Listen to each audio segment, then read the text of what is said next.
Warning. This podcast contains lots of spoilers, so turn away now if you want nothing spoiled.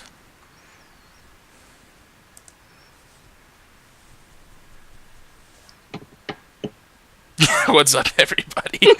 And welcome to TVCaptive.com presents the As Seen on TV podcast for Game of Thrones, Season 4, Episode 5, First of His Name. I'm your host, Mike, and joining me is Clio and the White Walker. No. That should be a band name, Clio and the White Walkers. Yeah. Yeah, totally. I'll do it. I'm learning guitar. We'll have it. That works. Be there soon. I got the piano over here. I can brush up. I've been trying to brush up. Anyway, this episode, Tommen gets crowned king. Sansa just can't seem to catch a break. That poor girl. I actually start to pity her, even though she's an idiot sometimes. Daenerys decides that she wants to rule something, and Jon's ranging party is a successful ranging party. So what you think of this episode overall? It was good.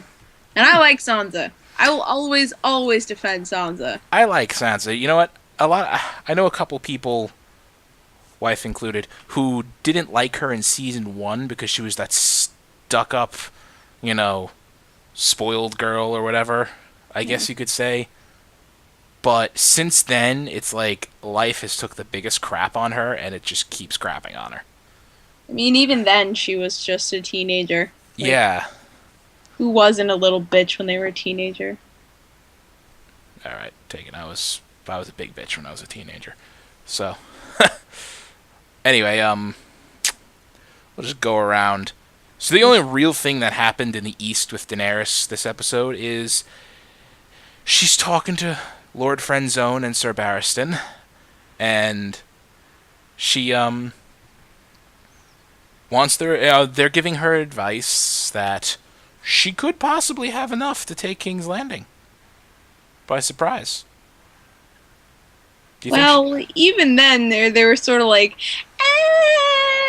like, it could be enough to take King's Landing, but nothing else. Yeah, great. You take King's Landing, you hold it. You better pray people ally to your cause.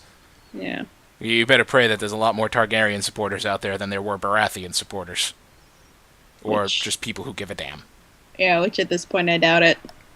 I agree.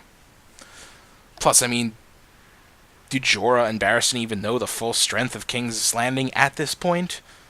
Barristan does. Barristan did. Barristan was, kicked out before the whole Battle of the Blackwater, before the alliance with the Tyrells and all that stuff. Oh, yeah. So he's like a couple years out of the loop. But it's not like they don't know that the Tyrells are joining them. True, They know that, and I'm pretty sure he's taking that into account.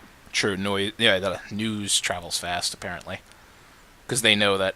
I find it funny that they know Joffrey's dead, yet Arya and the Hound haven't heard anything about it yet. Yeah. Well, I mean, Arya and the Hound are trying to stay under the radar. Barrister, I feel, has people, telling him shit. You know? He's getting his info. He's getting the intel. He needs to get the info. Yeah. So, Tommen is king. Yes. First of his name, Lord of the Andals, and the first of men, protector of the realm. Well, he's not protector of the realm yet. No. His grandpa is. Long may he reign. So, he's the king. Last episode this episode. Wow, I'm sorry. Let's just get right into it. He catches Marjorie's glance. There's a nice, little smile. And then, just that cut of Cersei, in between, with her resting bitch face. Yeah, exactly. And gets down. I'm ready for it. You're ready for it. Jon's ready for it. Omi, everybody's ready for it. Like the wrath of Cersei. And then she's just like, he looks so happy. He's probably the first king in 50 years to actually deserve the chair. Yeah. He wasn't born to this, but he looks like he was. I'm like, they're having a nice conversation. They're being civil? What's happening? What is going on here? They're not plotting Before each shock, it was like, when the conversation was over, it's like, what just happened? And then she's talking to real life? Then she's talking to her dad, like, yeah, I'll marry Loras. I'm going to make it 2 weeks after, all this other stuff. Yeah. It'll be fine. And, like, I'm like, you're actually submitting to this now? What the hell happened to you? And then, Tywin like, yeah, we're broke. Our gold mine ran out. Is that a shock? No. No. Not at all. It came as a shock that he admitted it. I didn't know that for certain, but I'm totally not surprised that that's the case. Yeah, because there's like a because in the first season, Littlefinger's like, oh, we're already 3 million dragons in debt to Tywin Lannister. What's 40,000 more? You mean to tell me the crown is 3 million gold in debt? No, I mean to tell you the crown is 6 million gold in debt. Yeah. And now and then last season Tyrion's like, we owe like 12 million gold to the Iron Bank of Braavos. I'm like, how did you incur 6 million more gold debt in that short a time?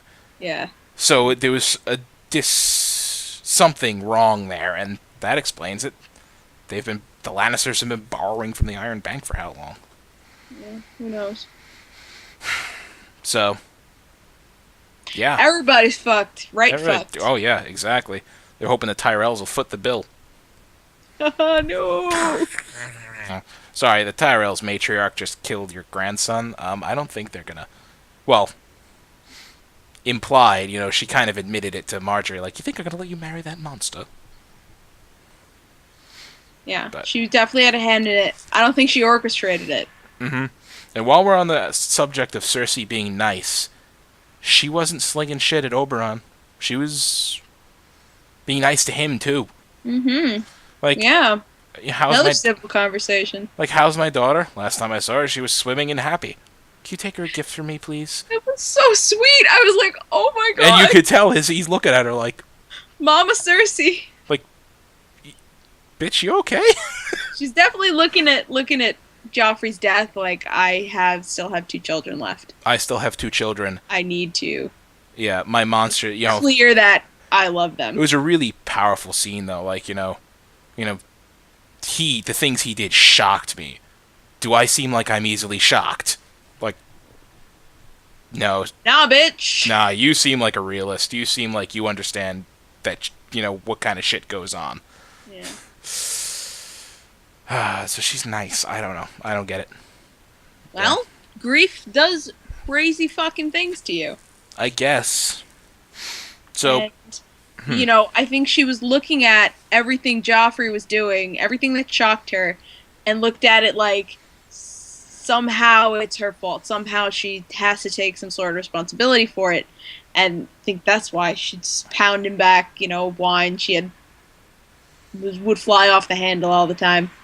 Because she was looking at all the stuff that Joffrey was doing. And now Joffrey's gone. Yes, she's devastated, but somehow it, everything's changed. Yeah. So, we get a bit of Brienne traveling on the road with Sir Podrick. Well, he's not Sir Podrick yet. He's just Podrick Payne, the squire. And she basically realizes that he has no marketable squire skills. No. His squiring was basically, a fancy chambermaid for Tyrion the whole time. Like, he tried to cook the fucking rabbit with the fur still on it. Alright, that one. Okay, I've never cooked a rabbit before, but even I know you have to skin the goddamn thing first. Oh my god. She just walks into the camp and she's like... That shocked face, like that rage face. She's like... It wasn't even rage, it was like, that rabbit still has its... Are you fucking kidding? That rabbit still has its skin on! Like that wide-eyed, like... What? What? Oh, God. Anyway, I wrote it in the notes as, Brienne likely will wind up killing Pod eventually. She needs him, though. She does. Yeah. She winds up submitting, like asking for his help getting her armor off because there's so many straps and everything. Yeah. It's 1, new armor, not really broken in yet. 2, it's not her armor. Her armor, she had the chance to get used to taking it off on her own. Right. Now this is different armor. It's, It's nice armor. It's full plate over a chain. It's... Beautiful armor. It's a good amount of protection. Yeah. So, yeah. Those two are going to be the odd couple for a while. They're the new odd couple in this show. Forever, I think. Forever. I don't see that becoming un-odd, you know? Yeah. Because, Jamie and her were the odd couple last season. Yeah. Oh, boy. So, I just wrote this in like this. Sansa can't seem to catch a break. God, no. It's like... It went well at first. Right? What? Well. Her meeting her Aunt Lysa. Well, just that first conversation, because it was sort of like the aunt was... All nice. Not even just nice, she was coherent. And not a babbling lunatic. And the words made sense, and she was right, and it was like, wow, Lysa? Are you the same person? Are you the same crazy chick who was breastfeeding her autistic child in a room full of 100 people? Who is still breastfeeding her autistic child. Likely. But, yeah, like, oh, you think I wouldn't recognize my own niece even though I didn't meet you? Oh, you know, all nice. And then, like... she'd recognize her. Sansa looks exactly like Catelyn. And it's like, we'll be married tomorrow. And, like, there's the priest standing there already ready to go. Like, just gonna warn you, I'm a screamer. I know, I was like... God. And then Sansa's trying to go to sleep, and it's just like the screaming. I'm like, oh my god, there is not enough mind bleach for that. No, there's not enough mind bleach in the world, and Sansa doesn't drink, so there's nothing for her to help. But, yeah, the nice conversations and the lovely lemon cakes, which are Sansa's favorite, that turns sour. That escalated quickly. I'm proud of myself for that turn sour. Damn it. I need to get out more. Sour. That turned sour very quickly there. She's convinced Peter has a crush on little Sansa. She's convinced she's correct. Yeah, right, I wasn't going to be blatant about it. Discussion points, you know? Yeah, she's, I mean, it's true. Not that anything's gonna happen ever will happen, but Peter's obviously always more into Kat than Lysa. And now he's got Kat's lovely young daughter. Who looks exactly like her. So. Uh-huh. Who's also taller than him. By a lot. You know. Yes, yeah. That brings me, there's a picture of, I don't remember their names, Sophie Turner is Sansa. Oh, yeah. I forget who's playing Brienne, and there's Kit Harington, who's Jon Snow, standing with each other on the red carpet. Jon Snow is like... he's like Tyrion standing next to a normal person, like a normal-sized person. Yeah. Because he's like 5'5", and they're over 6 feet, both he's of them. 5'5"? No, I don't know what he is. In this picture, I was going to say, it's shorter than me. It's like him, Brienne, Sansa. Like, he is taller than Brienne? I don't know. I gotta find this picture again. I don't know where the hell it was. I'll have to find it to you and link it to you later because I found it the other day. They do some film tricks to make the actress who plays Brienne look taller. No, she's tall. She's no. I know she's tall, but they do make her seem larger. All right. Film stuff. Film trickery. Yes. It's very subtle what they do, but they do make her... What the fuck is that? Oh, you could see my screen. I forgot about that. Yeah. I don't know what the hell that is. That in the feast scene. Me neither. Here's the picture. Oh, that's okay, obvious. That's chopped. That's not the picture I was talking about. Okay. That's an obviously chopped version of it. No, in the feast scene, the wedding of Varys getting bopped by the fool. Varys gets bopped on the head by one of the actors that the midgets do in the show. That was the picture I was talking about, but that was... But they shopped him to look small. I gotta shut this. On a scale of Jorah Mormont to Peter Baelish, how badly do you handle getting friend-zoned? Oh my god. Bro, do you even squat?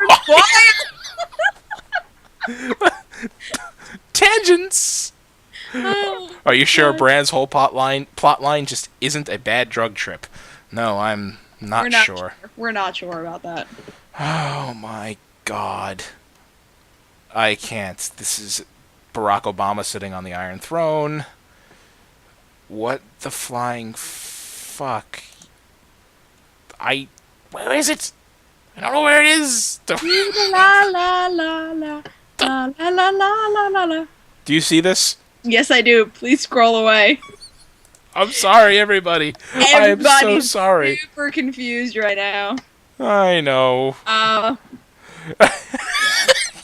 Okay, I'm done. I'm done.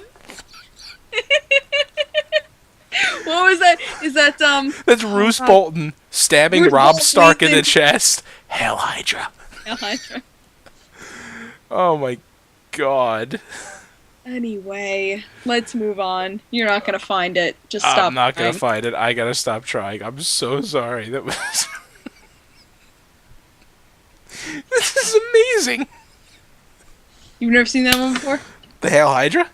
Oh no, not that one. No, I haven't seen that before. That was a brilliant. Yeah. Sorry, everybody. The bro you do even squire is Brienne's shocked face holding the firewood like, bro. Bro, do you even squire? Dost thou even hoist? God. Alright, let's keep going. Yeah, Sansa's fucked. That's where we were at. Yeah. Basically. So Dany, we had mentioned that Dany wants to stay and rule. Mm-hmm. Well, she wants to rule. We can infer that she wants to stay and rule Marine because she just got told that the previous two cities, which you called, you said something about last episode or the episode before. Yeah, and honestly, before that podcast, it hadn't dawned on me. Mm-hmm. But she sort of just went through these cities, freed them, and then just did not do a thing. Like, sort of just left them in a state of anarchy. Because, you free the slaves and don't appoint someone to rule, and there's going to be the power vacuum.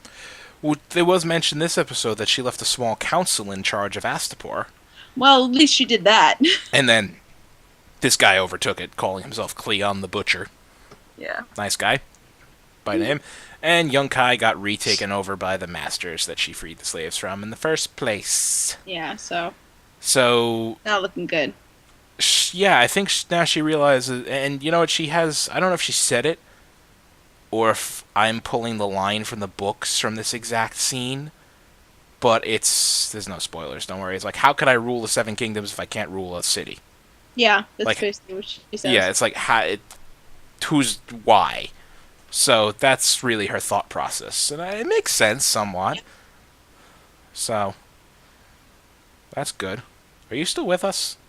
Yes. Okay, your camera froze. There you go. Hooray! You were frozen on a great, like... It's just, downgrading the That's quality. okay. You were frozen on like a Kermit the Frog smile almost. I don't know. It was like a goofy smile. Did it again. It's back! You froze it again. Cute. Never mind. Alright, let's go on. Keep going. Moving on. We got Arya and the Hound. Arya's practicing her water dancing.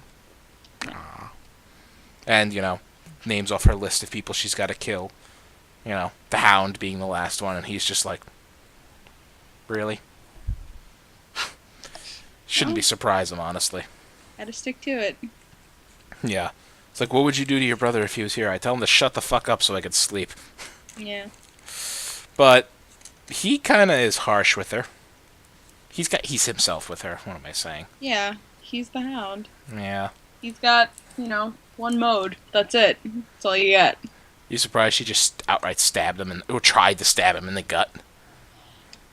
Was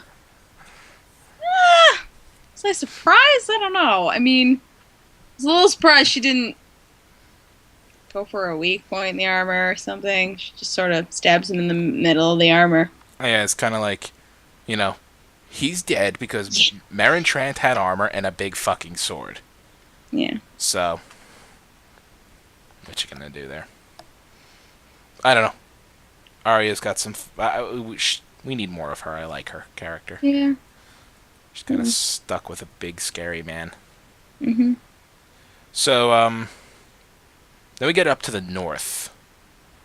Jon's ranging party has approached Craster's.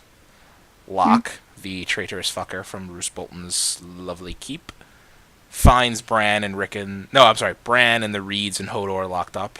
Goes back to John, says, yeah, there's a hut. It's got a bunch of dogs in it. Avoid it. Like, don't want the Yeah. dogs to give us away. What a dick, right? Well, I mean, that's what. Excuse. Bless you. That's what. Sorry.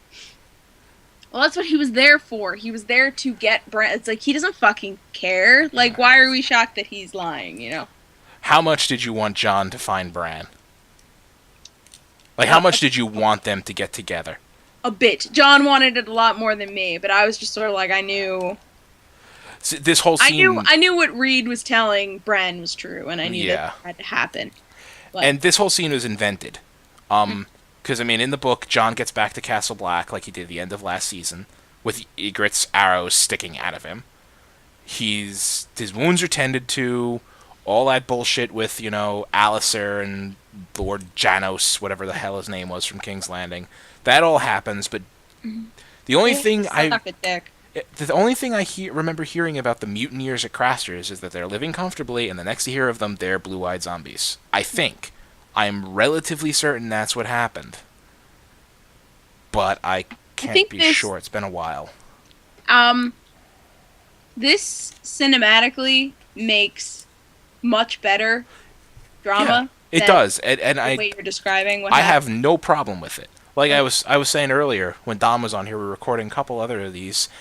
I was saying my only real problem is that they've left out a couple of very good characters from the book. Yeah. Other than that, I think the adaptation's excellent. Mm-hmm. But I mean, I just gotta be. They left out a few major characters in Arya's little revenge plotline. Mm-hmm. But they're handling that well, so I'm just gonna sit back and I'm gonna watch. So, yeah, where are we? Yeah, John in the lovely battle at Craster's. I mean, you saw that scene coming, right? With the sword going through the guy. I just didn't know where it was coming out. Yeah, exactly. It was too obvious too. As soon as he turned his back on John, I'm like, you're dead. What the hell was that? They're like, it's like freaking movie cliche here. You are dead. You turn your back on the hero who is still armed with a sword. Yeah. Doesn't matter if he's down on the ground. You are now dead. Mm-hmm. And then, he's like slowly going to kill the woman, and it's just like, you weren't so smart after all, you dumbass. No, I was yelling at the girl. I was like, you don't have a plan B? Just one knife? Come on. No, I guess not. No plan B. No plan B. No. I can make a lot of unplanned pregnancy jokes based on that, but especially with Craster and his many wives, but I'm going to take the high road and move on to Bran mind-controlling Hodor. I'm going to take the high road and hinge at the fact that I was going to make... I'm going to take the less... rape and pregnancy jokes. Yes, I'm going to take the slightly middle road. Not the high road. I'm going to take the middle road and just move on to Bran mind-controlling Hodor. Yes. Oh my god. That was like... holy shit. It just picks Locke, and as soon as he picked Locke up and was strangling him, I'm like, don't hurt Hodor. Don't hurt Hodor. Don't hurt Hodor. And then it's just like, with one hand, Hodor crack. Breaks his neck. It's like, I'm just going to twist my wrist, and your head is going to be practically severed. Yep. And then Hodor wakes up like, and you can see confusion, like... Poor Hodor was like, I killed somebody. Do you think he realized? Yes. Okay. Yes, I think he absolutely realized. I was just worried that was going to hinder him helping them escape, but fuck with Hodor's likely fragile. Yeah. Blinders on. Well, Bran knew to get him out of it. Distract them. Like, Bran, Hodor, go free them. Go. Like, you didn't do that. I did that. You go. Yeah. So, and then they find Locke's body. Like, what the hell could do that to a man? Because this freaking neck bone exposed. Yeah. Like, that was... John knew exactly what could do that to a man. Well, John had an inkling. Well, they're north of the wall. John has seen giants in Mance Rayder's army. That's true. So, I mean, and he does know Hodor's up there. But Jon was just looking like, because he knows Hodor's a gentle, Yeah. a gentle spirit. So it's not like. But Hodor's never been in the shit before. True, very true. Don't know how he would handle himself there without the, mental mind control-y guidance of Captain I mean, Bran I there. do agree. I don't think he would do anything. But Mhm. honestly, I think if he was subject to a lot of torture, maybe he would lash out. Mhm.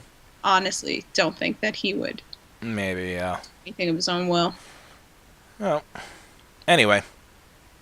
Anything else for this episode? Did a lot of fucking shit. Yeah. Some yeah. Okay. I can't wait for like the gigantic farce that is the trial. Next episode, The Laws of Gods and Men. Yeah, I think it's going to be a gigantic shit show. I pulled an extended synopsis from somewhere. It's not really. It's not the official synopsis is: Stannis and Davos set sail with a new strategy. Dany meets with supplicants, and Tyrion faces down his father in the throne room. Yeah. So they introduce a new character, Tycho Nestoris. He is an envoy for the Iron Bank.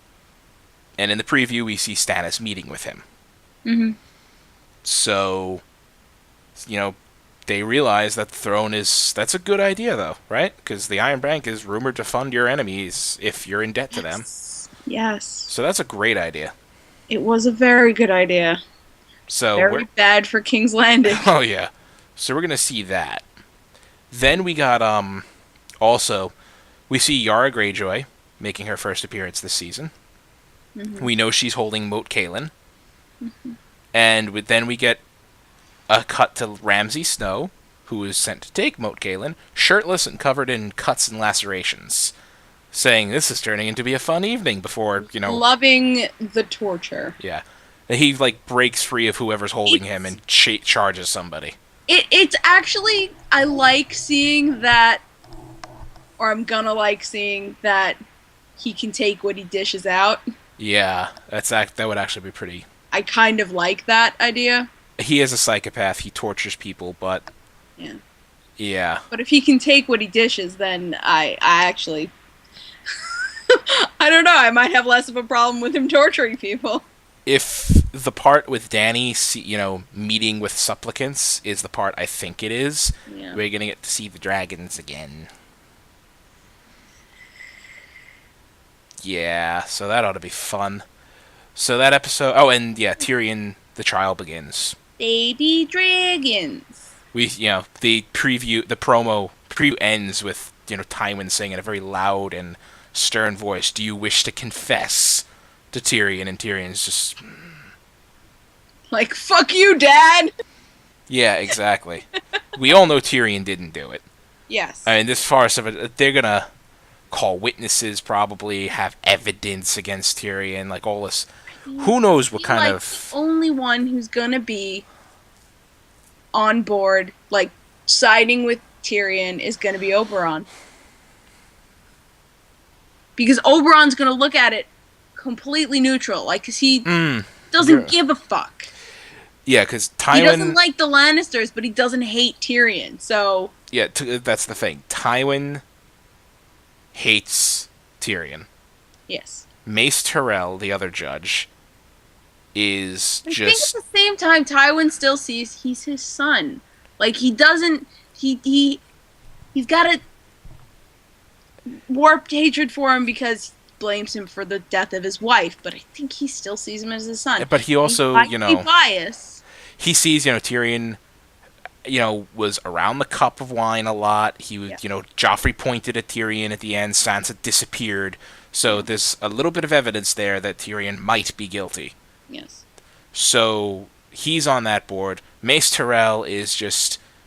He's the Lord Oath of Highgarden. He just wants to please his new Lannister ally. So he's going to agree with Tywin no matter what Tywin says. He's gonna go in and say whatever Olenna told him to say. Right, exactly. I'm pretty sure Olenna is hey, listen, you say this, don't be an idiot. Even that, he's going to do whatever Tywin agree with Tywin regardless of what she says to him. Yeah. So that doesn't matter. And then, like you said, Oberyn, he hates the Lannisters, but his hate, like you said, he doesn't hate Tyrion. So, like, oh, any chance to kill Lannisters, kill. No, he hates the Lannisters enough to not want them to achieve their agenda. So if their agenda is to kill Tyrion, he's gonna throw a monkey wrench into that any way he can. I think. I mean, I don't think that. I'm not sure that's gonna be his motivation. I think he's gonna be neutral because he's brought in. Yeah, he's gonna see as an eye that's well. Didn't they Tywin? Yeah, didn't Tywin bring him in as a neutral observer, basically? Yes. For that Which reason. is why I think Tywin's not gonna be all, you're gonna die. That's why I think Tywin's gonna actually look at this evidence and not just be, like Cersei's gonna be. I know you did it. Yeah, she's just gonna go full balls to the wall. You did it. Yeah, because she's 100% certain that he is guilty. And she's 100% anti-Tyrion. It is not. It is certain terms to her. Promises to be an interesting episode, if not an entertaining rest of the season. And I mean, as much as action scenes are awesome in this show, the fucking Tywin and Tyrion debating anything with anybody is always just as entertaining. Because they're like the two of the more intelligent characters. Yeah. And yeah, so just looking up the Laws of Gods and Men is next episode. And then we have 4 more episodes after that. Episode 8 is titled The Mountain and the Viper, which we're going to get the Mountain fighting Oberyn. Yeah, Oberyn. That's likely going to involve them finally coming face to face. Unfreeze from that terrible... Am I frozen? No, you're fine. Fuck that. Okay, good. I'm frozen on my... Okay, so that episode...